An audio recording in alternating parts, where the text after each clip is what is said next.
Have you ever met someone who seemed to light up the moment you gave them attention? Their eyes softened, their voice warmed. They leaned in closer, as if your presence was something they had been craving for a long time. You felt important to them, seen by them, needed by them. And then, just when you started to believe the connection was real, just when your heart relaxed into the rhythm of their presence, they vanished. Not always physically, sometimes emotionally, sometimes slowly, sometimes overnight. One day they were hungry for your attention. The next day, they acted as if you never existed. No explanation, no closure, just distance, silence, coldness, and you're left staring at your phone, replaying conversations in your mind, wondering what you did wrong, wondering how something that felt so intense could evaporate so quickly. If this sounds familiar, you're not alone. Many people carry the quiet ache of this exact experience. They gave attention freely. They listened. They cared. They showed up. And someone else soaked it in like sunlight, only to disappear once they were full. It's confusing because your mind keeps trying to solve the mystery. Was it something you said? Did you become too available? Did you love too much? Did you scare them away? Your thoughts circle endlessly around the same question.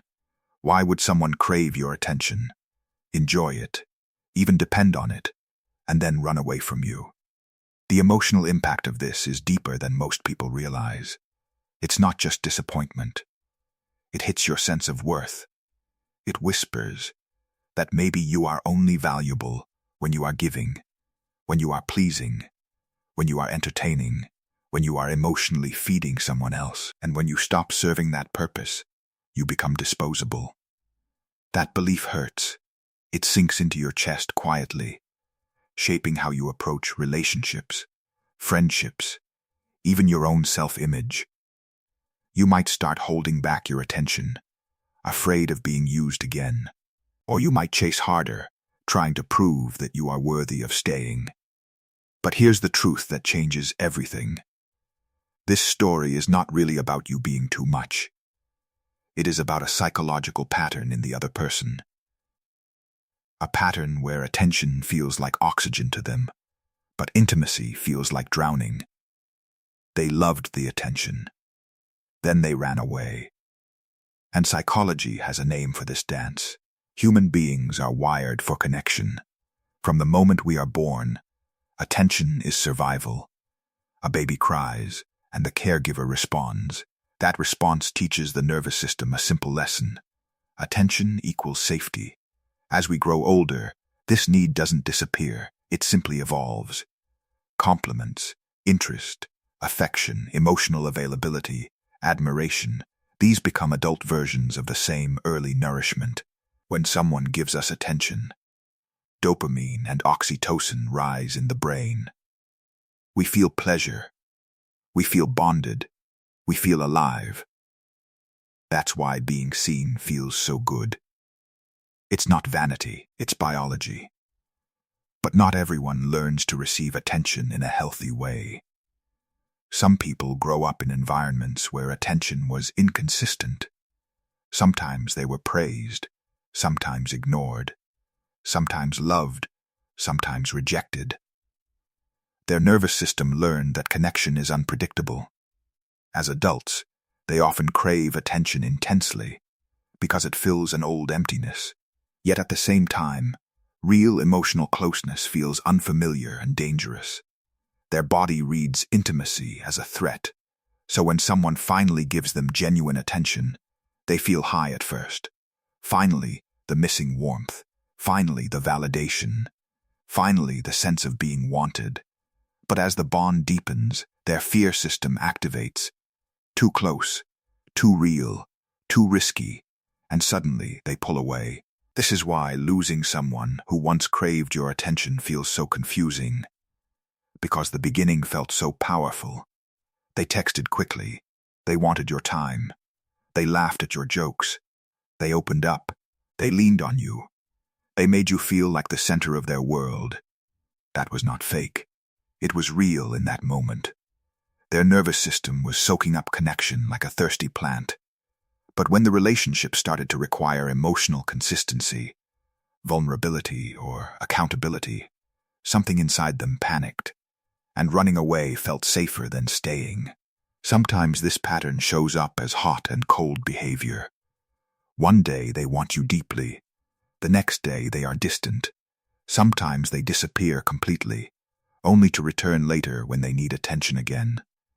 And each time your heart reopens, hoping this time it will be different. This cycle keeps you emotionally invested while they remain emotionally uncommitted. Not always intentionally, often unconsciously. They are not necessarily cruel. They are repeating a pattern they learned long before they met you. People who live this pattern are often addicted to the feeling of being wanted, but terrified of being truly known. Attention is easy. Intimacy is hard. Attention strokes the ego. Intimacy requires emotional nakedness, and emotional nakedness means risk. Risk of rejection, risk of being seen as flawed, risk of depending on someone else. So they choose the safer route. They take the attention. Then they flee before closeness demands more of them. From the outside, it looks heartless. From the inside, it's fear. Now let's talk about what happens inside you when they run away. Your mind begins searching for meaning. You replay every conversation. You analyze your tone, your words, your timing. You wonder if you overwhelmed them, if you bored them, if you became too available. Self-blame creeps in quietly. And because the beginning was so intense, your brain struggles to accept the ending. Intermittent attention creates powerful emotional hooks.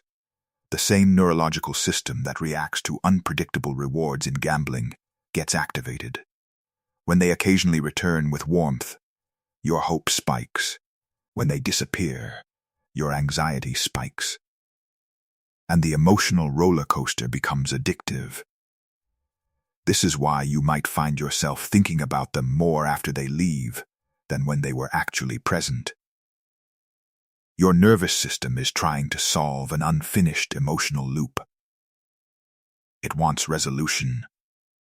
It wants to know what went wrong. It wants to restore the initial closeness. And until you understand the psychology behind their behavior, you may keep believing the story that you were not enough. But the shift in perspective begins when you realize this. Someone who runs from emotional closeness was never rejecting your worth. They were escaping their own fear. They didn't leave because you were too loving. They left because love triggers their old wounds.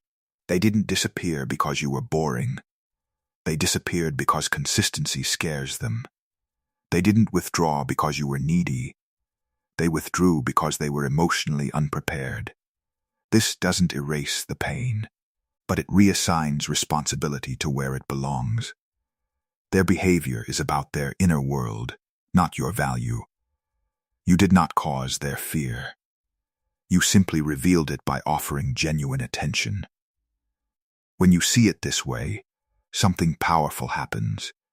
You stop chasing people who can't stay. You stop shrinking your heart to avoid abandonment. You stop bargaining for crumbs of affection. Instead, you begin to understand that healthy connection doesn't require you to perform, impress, or emotionally overgive. It feels steady. It feels safe. It doesn't vanish without explanation. This experience, as painful as it is, teaches something important about boundaries. When someone shows you that they only want attention, but not emotional responsibility, that is information. When they disappear without communication, that is information. When they return only when they feel lonely, that is information. These are not puzzles to solve. They are patterns to recognize. And once you recognize them, you gain choice. You can choose not to attach your worth to someone else's capacity to stay. You can choose to give attention where it is reciprocated.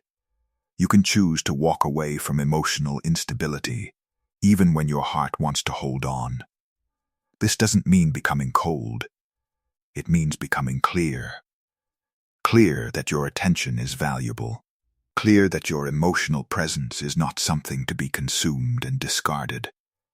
Clear that you deserve relationships where connection deepens with time, not disappears when it gets real. In the end, the people who run away from healthy attention are not villains in your story. They are mirrors, showing you where you once believed love had to be earned through overgiving. They are reminders that not everyone who wants your light is ready to live in it. And as you integrate this lesson, something softens inside you. You stop waiting for them to return. You stop checking your phone with aching hope. You stop rewriting the past. You begin to stand quietly in your own worth, knowing that real connection doesn't require chasing. It doesn't require guessing. It doesn't require emotional exhaustion. Real connection stays. So if someone once loved your attention and then ran away, let psychology give you this peace. Their leaving was not proof that you are unworthy. It was proof that they were not ready, and readiness is not something you can force, fix, or love into someone. It must grow from within them. You were not too much. You were simply offering what they could not hold. And the right people will never run from your light. They will recognize it, respect it, and stay.